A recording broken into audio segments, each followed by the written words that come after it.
Se lo escuché a Emilio Romero durante el franquismo. La independencia informativa la da la independencia económica del medio.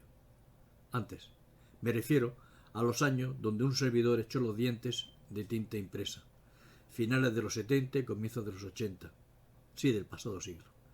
En aquellos años, los periódicos eran empresas bastante modestas donde los redactores gozaban de una independencia que ahora ni sueñan. Con el ingreso de la venta de ejemplares, esquelas, cartelera de cine y poco más era suficiente para que la plantilla, tanto de redacción como de talleres, fabricara un medio influyente y bastante independiente. A partir de los 80 se descubrió que la prensa podía ser un gran negocio de mano de los políticos. Se crearon grandes empresas editoriales con planta noble, sueldos astronómicos y gobiernos de influencia. El siglo XXI, con la implantación de Internet, ha barrido los edificios construidos con paja. Ha obligado a los medios a pedir, suplicar ayudas para sobrevivir, con la excusa de que sin prensa no hay democracia. Hoy debatimos este espinoso asunto con veteranos periodistas como son Alberto Retana, director de La Voz del Tajo, Raúl Heras, que conoció desde sus orígenes el boom periodístico, y un servidor, que entre otras ocupaciones fue la de dirigir el semanario El Caso a finales de los 80. Bueno, Raúl, ¿qué te parece estos modelos de tapabocas que están repartiéndose ahora? Pues me parece, bueno, en primer lugar, injusto.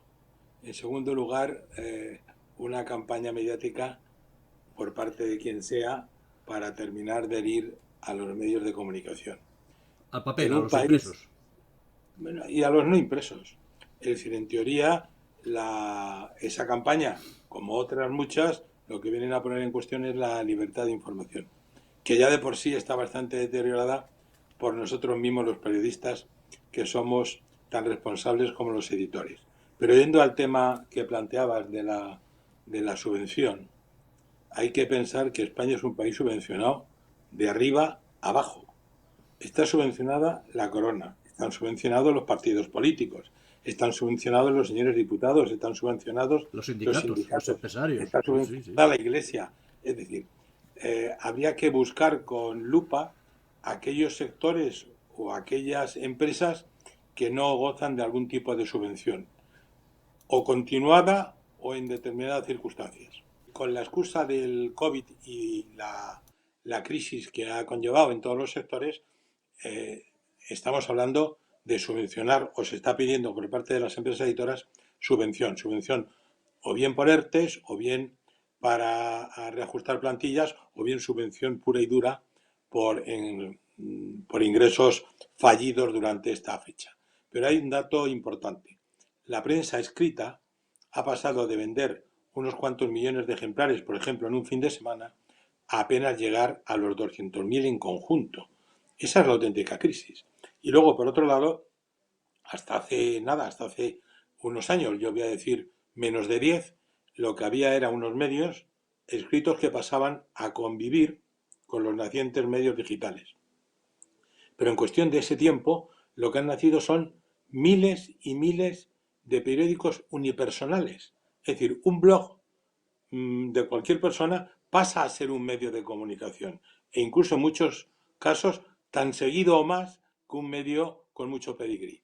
Es decir, que ahora mismo lo que tenemos por un lado es una multiextensión de los medios de información a través de blogs personales, y por otro lado unos medios de comunicación que han nacido digitales, que padecen la misma crisis que los de papel, porque en definitiva digamos, se mantienen por la publicidad, y la publicidad la mayor parte de las veces es o institucional, me da igual que sea gobierno central que autonómicos o locales, o bien por parte de las grandes empresas, muchas de las cuales están en los propios medios de comunicación como accionistas.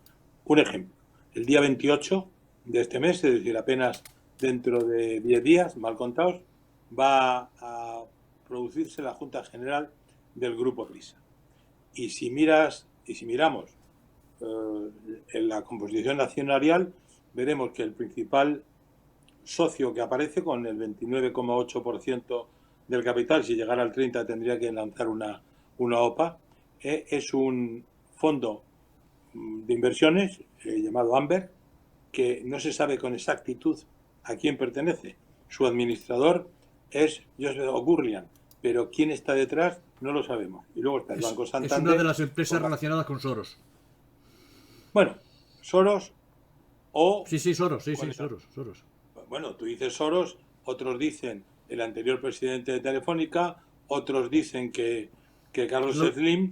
Es lo mismo, sí, vamos, Pero está todo me relacionado. refiero a que, en definitiva, lo que hay en los consejos de administración de las grandes empresas hay, digamos, los patrones del dinero.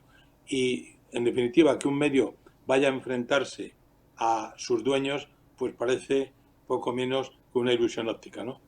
Entre eso y la falta de lectores que ha caído porque hay múltiples entradas, pues tenemos la crisis.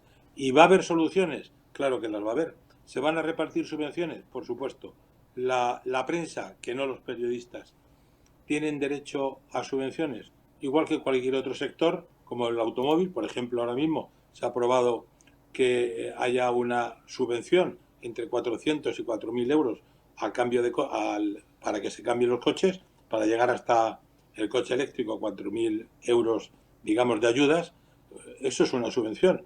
Yo empezaría quitando subvenciones, por ejemplo, a los partidos políticos, por ejemplo, a los sindicatos, por ejemplo, a la Iglesia. Es decir, que se nutran con sus seguidores, los que sean, pero no a costa del erario público, y que ese dinero se emplee para mejor educación, para mejor sanidad, para más atención a los mayores, para más atención al paro, en fin, para aquello que sí afecta a los 47 millones de habitantes que tiene este país. Yo estoy de acuerdo con lo que dice Raúl. Lo que pasa es que también hay que verlo desde el punto de vista de los periódicos más pequeños, que sí que podemos considerarnos que tenemos pedigrí. Estoy completamente de acuerdo contigo en que la limpia que se ha hecho en estas últimas crisis, lo que sí ha provocado es que efectivamente surjan no solamente blogs, sino medios unipersonales, que son algunos o muchos esos periodistas que han salido en la limpia que se ha llevado a cabo en los medios de comunicación, sobre todo grandes, que han montado su propio periódico. No vamos a hablar de Pedro J, por ejemplo, en El Español, pero son casos muy similares. Al fin y al cabo, son situaciones muy parecidas. Mi caso concretamente, y puedo hablar entonces con bastante libertad en ese sentido, es el de la dupla. Es decir, yo soy empresario y soy periodista. En definitiva, el director del periódico y el que paga las nóminas todos los meses, el que se juega el dinero. Te puedo asegurar que por lo menos es mi caso, por mucha publicidad institucional que se pueda recibir a nivel regional, a nivel local, a nivel nacional no recibimos prácticamente nada, los medios regionales. Hay una lucha en la Asociación de Editores de Prensa Periódica por conseguir por lo menos una migaja de ese plan institucional de publicidad de todos los años.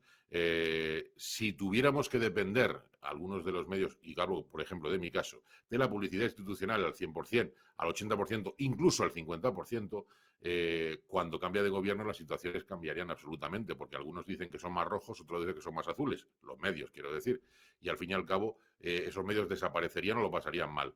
Nosotros ya tenemos 40 años de historia, como bien podéis ver aquí detrás, y hemos visto pasar gobiernos de todo tipo de color. Pero lo que sí hemos intentado fundamentar, y además es la base de poder cumplir esos 40 años, ya son 42, es mantener, primero, los gastos completamente controlados y segundo, los clientes absolutamente contentos. Pero los clientes a los que me refiero son los clientes pequeños que no se gastan esas millonadas, como puedas haber dicho antes, las grandes empresas, no solamente en accionariado de los medios nacionales, sino también en campañas de publicidad verdaderamente monstruosas, como lo que se gasta también el Estado en ese sentido. Pero el cuidar precisamente ese mercado pequeño, ese ahora que todo el mundo alaba, el que hay que mantener ahora el comercio de cercanía, el de los barrios, las tiendas, etcétera, etcétera, a ese comercio hay que cuidarle siempre, no ahora cuando están pasando las cosas mal. Y eso provoca que los medios pequeños, como es el de mi caso, mantengamos también esa línea con nuestros altibajos, por supuesto, que tengamos que tener, pero siempre dependiendo de nuestros lectores, de nuestros pequeños clientes y no en un alto porcentaje, sin despreciar, por supuesto, la publicidad institucional, de esa publicidad, que podamos llamarla subvención o no. A mí no me gusta llamarla subvención porque realmente yo subvenciones que no he pedido en mi vida, pero si vendiera otra cosa que fueran armas en vez de publicidad, podría colocarme en alguna situación punible, pero al fin y al cabo es publicidad que pueda ser más interesante, menos interesante. La mayoría de las campañas institucionales, convendrás conmigo en que son bastante fallidas en ese sentido y son más explicaciones que realmente campañas necesarias. Pero es muy controvertido el tema y sobre todo luego también hay que tener en cuenta que hay algunos medios que se llevan más de la tarta y otros menos de la tarta. Hay algunos a los que tenemos, quizá por ser más polémicos, la caña puesta todos los días en las redes sociales y nos salen sapos por todos los sitios, y hay otros que calladitos se llevan más pastel de lo que es esa tarta institucional, y sin embargo nadie prácticamente se entera, y sin embargo a pesar de que paguen la mayoría de sus nóminas con esos emolumentos, ¿no? Con lo que yo creo que hay que mirarlo o hay que inspeccionarlo desde todos los prismas, no solamente desde el prisma más grande, como podamos ver siempre con esos 15 millones de las televisiones privadas o la campaña famosa del gobierno actualmente sobre el COVID y demás, que, pues, como digo, a los periódicos pequeños, a las radios, a los medios impresos y no impresos locales, regionales, no nos ha llegado absolutamente un duro. Alberto, yo de alguna manera estoy en tu mismo caso. Yo trabajé durante 30 y pico años en medios nacionales, desde Diario 16 al Mundo, y luego me independicé, monté una editorial de prensa, como bien sabe Joaquín, de medios digitales, primero en papel y luego todo digital, y por supuesto asumiendo la captación de los ingresos y por supuesto los gastos, ¿no? Con lo duro que eso puede resultar en estos tiempos, ¿no? Es decir, que sé muy bien lo que es tener que depender de intentar ser independiente y al mismo tiempo tener los recursos suficientes para mantener los medios y la plantilla, ¿no? Y al final llegas a la conclusión de que los anunciantes, los gordos me refiero, no a los pequeños, no a esa tienda local o a ese taller en el pueblo que lo hace, tiene unas tarifas que no tienen nada que ver con los gigantes, ¿no? Pero los grandes, al final, todos ejercen una presión, empezando por el gobierno, pero también por la oposición. Es decir, durante los últimos 40 años, lo que hemos visto, y todos podemos tener la memoria, vieron cómo desaparecían medios que hace 50 años, en los últimos años del franquismo, nos hubieran parecido que era imposible que desaparecieran, y desaparecieron.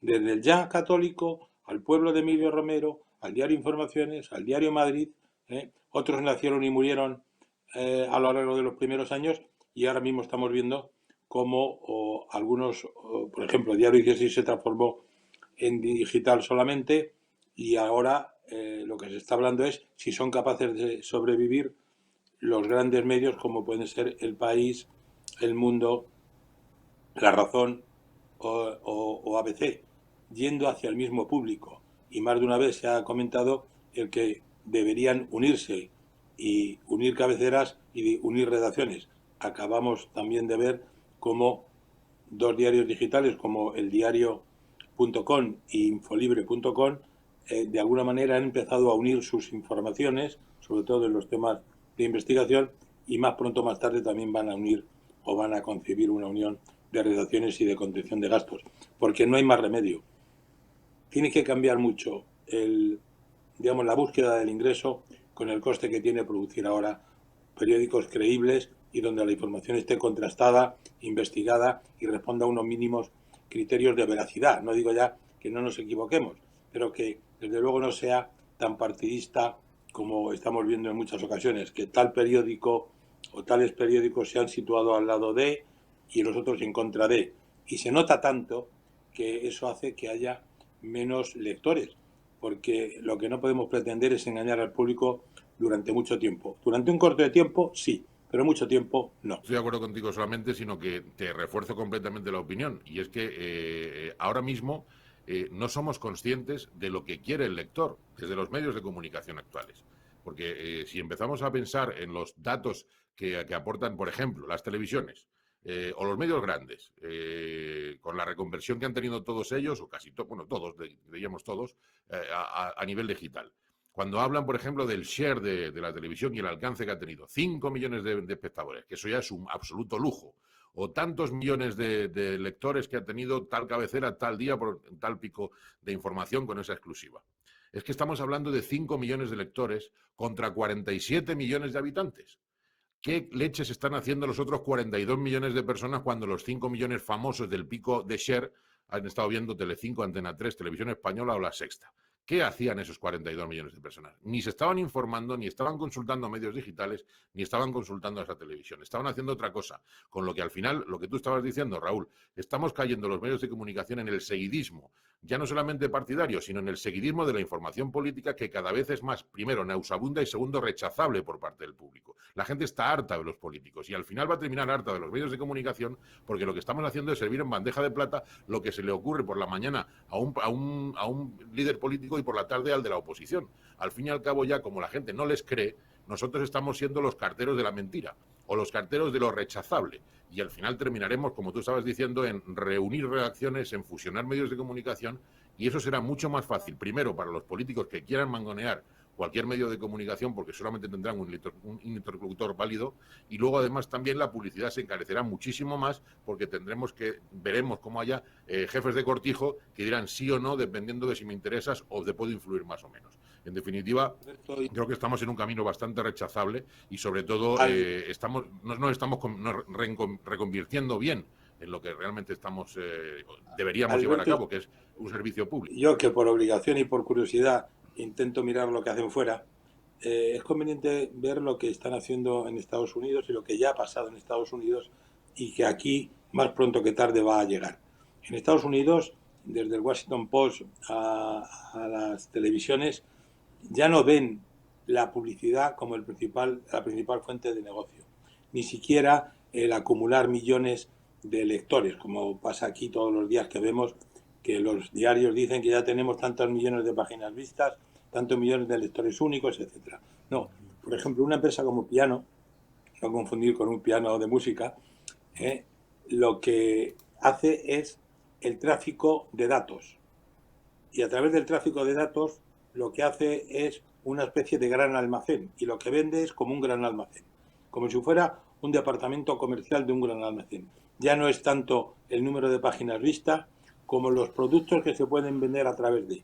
Sobre todo porque ya hay dos grandes compañías como son Apple y Amazon, que están convirtiendo y proporcionando información a través de robots, que son capaces de redactar eso que tú hablabas de los remitidos, pues eso lo hacen ya una serie de robots mucho mejor que cualquier editor o cualquier periodista. Y eso va a cambiar, ya está cambiando el sistema, no solamente de hacer la información, sino también de valorar y de vender el medio para que tenga ingresos y que no terminemos en 3 redactores y 50 o 100 robots capaces de redactar una noticia en un minuto. Es más, Piano, si entráis en internet y lo buscáis, veis un poco hasta dónde llega, y sobre todo lo que dice su presidente y consejero delegado, no tiene periodistas. Lo que tiene son 300 ingenieros. Hace años, en la última etapa, la etapa del PP, tuvimos la vergonzosa sensación de que desde Moncloa se hacía todo, porque recuerdo cómo se cesó nuestro amigo Pedro, se cesó también al director de La Vanguardia. ¿Quiere decir Pedro J? Sí, Pedro J, nuestro amigo Pedro J. Y entonces el panorama informativo cambió también en las televisiones, porque se aceptó aquella unión de La Sexta, ¿os acordáis? Entonces... No, vamos a ver, las televisiones en España, para vergüenza nuestra, y digo nuestra, de todos los españoles, por supuesto, más para los políticos y más para los gobiernos que lo permitieron, todas las televisiones, salvo las públicas, sean nacionales o autonómicas, están en manos de 2 compañías italianas. Sí, señor. Eso no pasa en ningún otro país. Y cuando digo en ningún otro país, me refiero a ningún otro país, solo aquí. 2 empresas italianas controlan la televisión comercial en este país, con el consentimiento, sobre todo, de los 2 grandes partidos, del PSOE y del PP, que son los que han gobernado y han permitido tamaño desafuero. Sí, pero el episodio de Sáenz de Santa María ordenando cesar a Pedro J, al director de La Vanguardia, y creo que también se hizo el cambio de ABC para que se le ayudara, eso no tiene consecuencias. O sea, es así. Pero, o sea, pero es que en política no hay ninguna consecuencia nunca. Querido, perdón, Alberto, Sí. querido Joaquín, hablas de Soraya Sáenz de Santa María y yo te recuerdo y mencionas a Pedro J. Te Sí. recuerdo que a Pedro J. Lo cesaron del 16 por orden del rey, precisamente, sí. En la época de Felipe González. O si quieres, tiran para arriba, pues más para arriba. Sí. Según parece fue el rey en persona. Por eso me imagino que Pedro J le tiene tanto cariño al señor Juan Carlos. Mira, yo viví esa primera crisis. Bueno, he vivido dos también, pero en fin. Pero en esa primera crisis yo era el director adjunto de Día 16 y el cese de Pedro se produce un lunes. El sábado habíamos estado cenando los dos matrimonios. En aquel momento Pedro vivía y convivía con Agata Ruiz de la Prada, yo con la misma que ahora, y habíamos estado cenando. Y salió ese domingo un editorial sobre el entonces ministro de Cultura, Semprún, que fue la gota que colmó el vaso, por decirlo de alguna manera. Ya había salido, por supuesto, el tema del GAL y todo. Bueno, pues el lunes estaba cesado. Había negociaciones para una solución, las hubo, a través de los contactos del propio Pedro y del hermano de Juan Tomás de Sala, con un editor, con Murdoch, en concreto con Murdoch, para poder comprar las acciones y mantener una cierta independencia. No fue posible por la intervención política, pero es que lo que ha pasado desde aquel año, lo que ha pasado desde aquellos días, es que las intervenciones políticas y financieras han ido aumentando conforme pasaban los años, hasta convertir en una especie de triángulo o de... en fin, iba a emplear un término más erótico festivo, en un trío totalmente contrario a lo que sería el buen hacer entre la política, la finanza y el periodismo. Y el que pierde claramente es el periodismo. Hablando de subvenciones, yo he estado 17 años dirigiendo un diario en Almería. Jamás hubo una subvención allí. O sea, nunca tuvimos... Bueno, nunca te pegaron 2 tiros. La subvención fueron 2 tiros en la pierna. No te quejes. No, la mafia. Tú querías plomo y al final te lo dieron. Me enfrenté con la mafia, bueno, pero... Querías oro y tuviste plomo, diría un colombiano, ¿no? Pero hablando, nosotros ahí nos suministrábamos de la... Que la independencia tiene un precio. Sí, pero se podía vivir independiente, o sea, se podía vivir con la publicidad. Sin publicidad institucional se podía vivir. Hombre, lo que pasa es que no teníamos avión privado, como tiene Prisa, por ejemplo, que ha llegado a tener dos aviones privados aparcados en Barajas. Pero mira, antes tú te tomabas un café con churros. Pongo este ejemplo que es muy básico para que se entienda muy bien. Te tomabas un café con leche, con tus corrientes churros o bollo, y te costaba como mucho, ¿cuánto te costaba en la última época? Ya en los años 90. 100 pesetas. Como mucho. Como mucho. En un sitio, en fin, con pedigrí, ¿no? Ahora eso mismo te cuesta 3 euros. O sea, 500 pesetas. Son 500 pesetas. Pues eso ha pasado. Una barra de pan te cuesta 1 y pico, dependiendo de, bueno, también de donde compres y cómo sea la barra de pan, ¿no? Pero bueno, sí. En definitiva, la entrada en el euro le vino muy bien a Alemania, pero a nosotros nos costó muchísimo, porque todo pasó a costar 10 veces lo que costaba el día anterior. 10 o 100 veces. De todas maneras, Joaquín, hablabas de lo de las subvenciones. Mal. Sí. Hablabas de lo de las subvenciones, en tu caso, en Almería. Yo tengo un caso, además, que no he contado a muchos amigos, pero sí me apetece contarlo en el día de hoy. A mí me pasó, voy a omitir, si os parece, el gobierno que era, pero podéis imaginarlo. A mí, en ciertas ocasiones, o casi en todas ocasiones, cuando hay que plantear cuál es el calendario del año, pues te llaman generalmente de institucionales de los gobiernos regionales o de los gobiernos locales, pues ¿qué vais a hacer este año? ¿Tenéis alguna medida especial? ¿Tenéis algún premio, algún acto? Y a mí me pasó una cosa en lo que era la Dirección General de Comunicación de Castilla-La Mancha. Hubo un año, recién entrado un gobierno nuevo, en que se me llama a Toledo y yo me aparezco por allí y según llego al despacho con la persona a la que me tenía que reunir, me encuentro que en la mesa no había absolutamente nada, nada más que una carpeta azul. Una carpeta azul que cuando ya llega la persona con la que me voy a entrevistar, se abre sola, lo abre la persona, por supuesto, y lo que veo es un montón de recortes subrayados y resaltados de mi periódico. Esos eran los argumentos para poder negociar conmigo cuál era la publicidad que yo iba a tener, cuáles eran los anuncios que me podían hacer o cuáles eran las campañas, en definitiva, en las que yo podría entrar. Os podéis imaginar cuáles eran los recortes. Alberto, ¿el gobierno nuevo era del mismo color o cambiaba el color? No, había cambiado el color. Pues Era nuevo. ya sé qué gobierno. Ya te lo puedes imaginar, ¿no? Entonces, Claro, lo que a mí me sorprendió mucho, pero vamos, me hizo más risa que otra cosa. Tardé muy poco en levantarme de la mesa y marchar.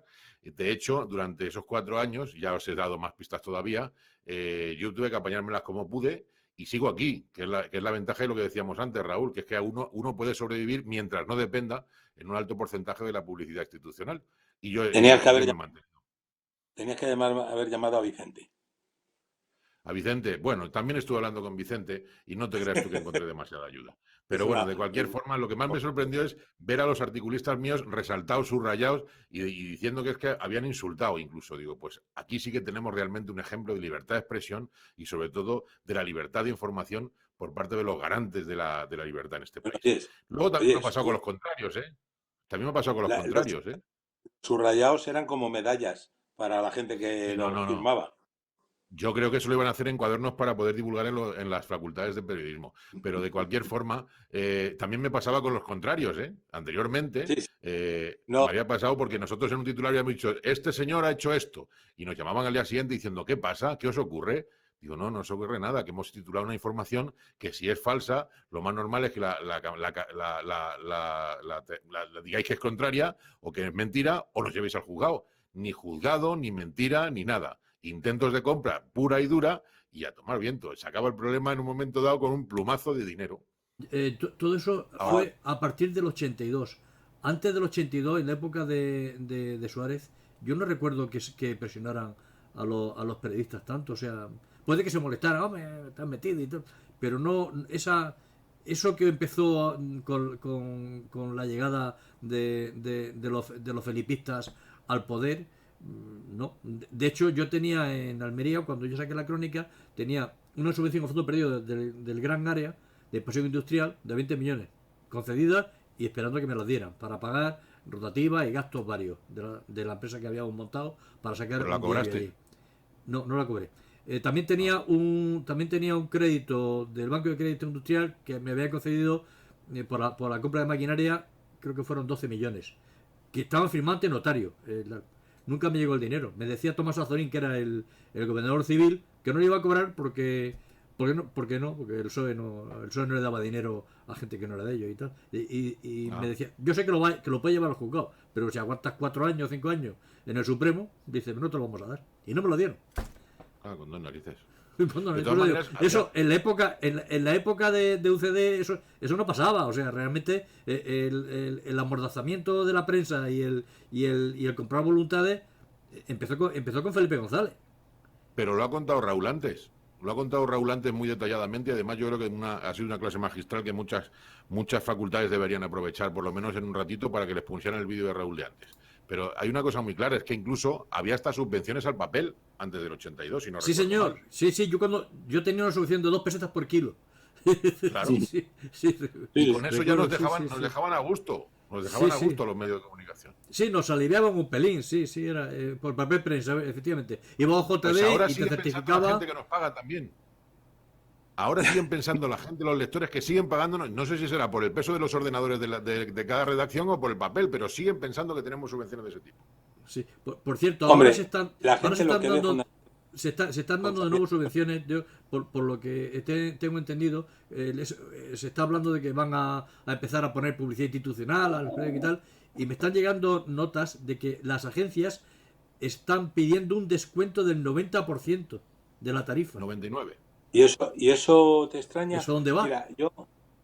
Mira, yo que tengo anunciantes, que venían por agencia.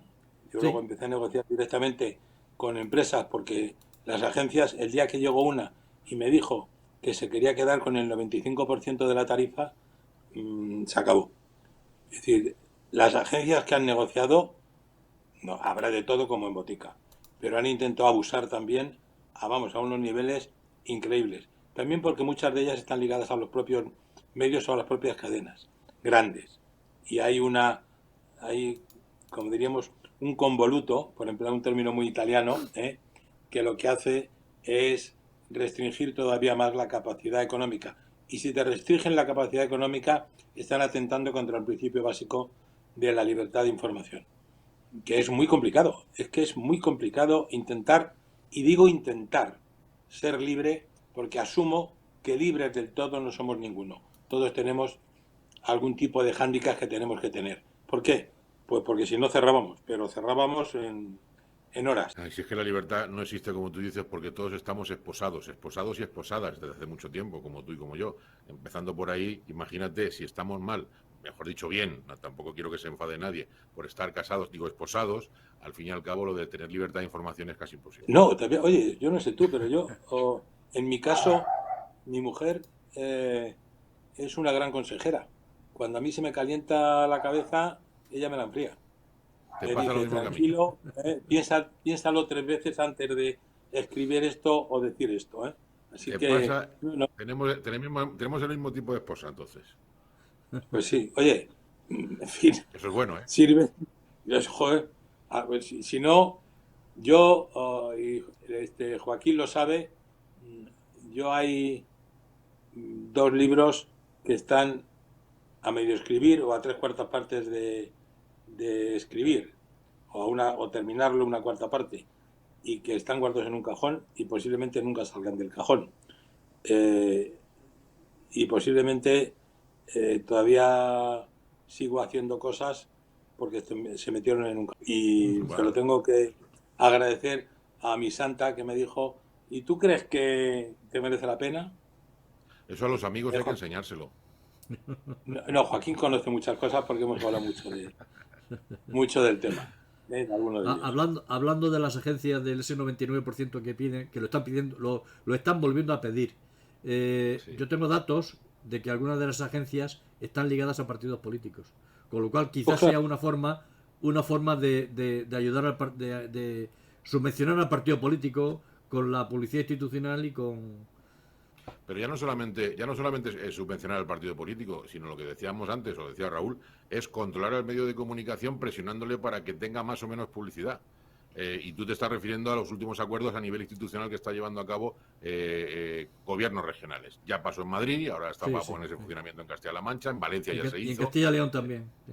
en Castilla y León, en todos los sitios están cociendo habas. Lo que más me sorprende a mí es cómo podemos llegar a este punto, porque sí, hay que intentar que la política no medie en lo que es la publicidad institucional. Pero es que al fin y al cabo estamos llegando a lo mismo con un sobregasto, porque es que las agencias de publicidad también viven, también tienen su mordida y en definitiva tienen que cobrar. Y si encima tienen que cobrar de quien les está dando el dinero, pues lo más normal es que repartan a quien pueden controlar más. De esa forma, al fin y al cabo, estamos en el mismo sitio, con los mismos perros, con distintos collares, pero con el pelaje exactamente igual. Con lo mira, que tal y como está la encima tenemos realidad, un sobrecoste, ¿no? no hay que estrellarse contra el muro y ni golpear la cabeza contra la piedra 33 veces. Es decir, lo que hay ahora se va a mantener y solo la crisis económica puede permitir, aunque en esa crisis podamos incluso caer más de uno, solo la crisis puede solventar el problema de la credibilidad. Uh Cuando -huh. las empresas vean que da igual tener 1 millón de páginas vistas o 3 millones de páginas vistas o 33 millones de páginas vistas y que eso no influye a la hora de ir a votar, el día que descubran eso, que está muy cerca, verás cómo entonces empiezan a cambiar y buscarán otros caminos. Pero mientras tanto, el deseo de controlar lo estamos viendo ahora, lo vimos antes y mi pronóstico es que lo vamos a seguir viendo. Hay una frase de un presidente de una gran empresa española que tiene toda la razón. Hay que sacar al IBEX 35 de los consejos de administración de los medios de comunicación. De todas formas, según parece... Y lo dice un integrante del IBEX 35. Sí, sí, ya sé quién es. Moncloa, según parece, a quien teme no es a los medios ni los digitales, a quien teme es a las redes sociales. No, es que las redes sociales están siendo vitales en el crecimiento de los medios de comunicación. O sea, ¿qué sería de los medios de comunicación actuales sin las redes sociales? Primero, porque tienen mucha significación. Los datos esos famosos que estabas hablando antes de Piano son los más básicos, sobre todo para saber por dónde tira la gente. Y tercer punto, y no hablo más porque quizá me estoy extendiendo mucho. ¿Recordáis lo que os decía antes de qué hacen esos 42 millones de personas cuando no están viendo la tele o leyendo un periódico? En redes sociales. En las redes sociales. Están en las redes sociales, discutiendo sobre el bache que hay a la puerta de su casa, pero están en las redes sociales. Están descubriendo sus secretos, están aportando datos para que los medios de comunicación y sobre todo los ingenieros esos que dices tú, Raúl, que tienen contratados en Piano, sepan qué les gusta, qué no les gusta y qué hacen. 300 claro, solo claro. Para entrar, contabilizar y con el Big Data saber cada uno lo que quiere en cada momento y de qué manera. Son analistas puros y duros, igual que los militares, son analistas. Ni más ni menos. Bueno, nos hemos excedido de sobra. En vez de 30 minutos llevamos ya 40 y tantos. Oye, darme un titular cada uno para cerrar el... Eres un coordinador tremendo. No eres nada... ¿Para qué quieres la tijera? Venga. A ver, dame un titular, Raúl, para cerrar, venga. ¿Sobre las subvenciones? Sí, señor, sobre subvenciones. A la prensa. Pues mira, que el maná nos llega a todos. A ver, ¿cómo te podría decir yo, Joaquín? Reparto eternamente injusto. Sí, señor. Vale, a mí me parece injusto de todas formas, pero bueno. Bueno, os agradezco vuestra intervención, vuestra charla, vuestra compañía y espero veros en la próxima. ¿Tú sabes